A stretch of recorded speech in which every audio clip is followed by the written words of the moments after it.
Magluluto naman ako ngayon ng masarap na ulam, kaya tara, samahan niyo akong magluto dito sa bukid.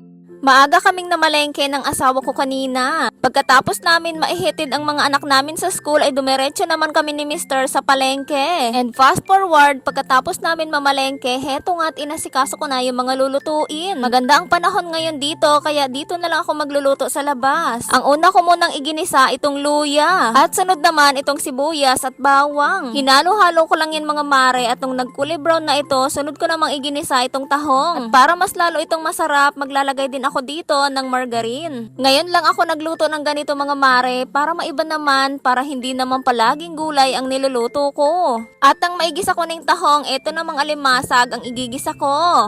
Ang nagastos ng asawa ko dito sa niluluto ko ngayon nasa 300 pesos lang. O diba, mas makakamura talaga tayo mga mare kung bibili na lang tayo sa palengke at tayo na lang ang magluluto. Kasi kung bibili tayo ng luto na sa labas, nako, mapapamahal ka talaga. At ayan, inilagay ko na rin dito ang hipon. Naglagay na rin ako dito ng pampalasang sangkap, pamintang durog at 2 kutsarang asukal. Yung asukal mga mare ay pambalanse lang ng lasa. At ayan, tinakpan ko lang yan mga mare at pakukuluin ko lang yan ng mga ilang minuto. Hindi muna ako naglagay ng tubig dyan kasi kusa naman yan magtutubig. Asawa ko nga pala ang nagturo sa akin kung paano ito lutuin. Ang dami ko na ngang natutunang lutuin simula nung nag-asawa ako. Kasi nga wala talaga akong alam pagdating sa pagluluto. Doon naman sa probinsya namin sa Bicol, puro lang ginataan ang niluluto. Kaya yun lang din yung alam kong lutuin. Etong asawa ko naman ay hindi mahilig sa ginataang gulay, lalo na itong mga anak namin. Kaya minsan lang kami nakakapagluto ng ginataang gulay.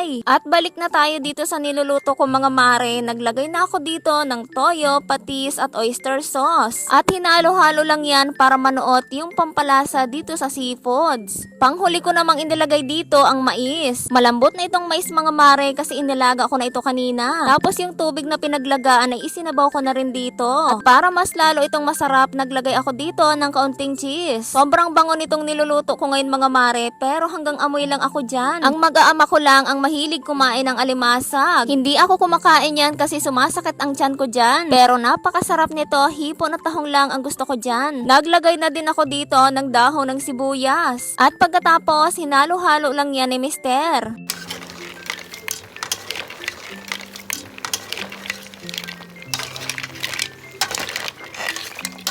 At ayan, malapit na nga itong maluto, kaya naman isinali na ito ni Mister dito sa lalagyan. Alam nyo ba noon, nakikita ko lang sa mayayaman yung mga ganitong luto. Napakasarap talaga, pero kapag ikaw na yung nagluto ay mauumay ka. Akala ko nga noon mahirap magluto ng ganito, pero kapag niluto mo na ay madali lang. Kaya kung gusto nyo rin magluto ng ganito ay magluto na rin kayo. Yun lang, salamat!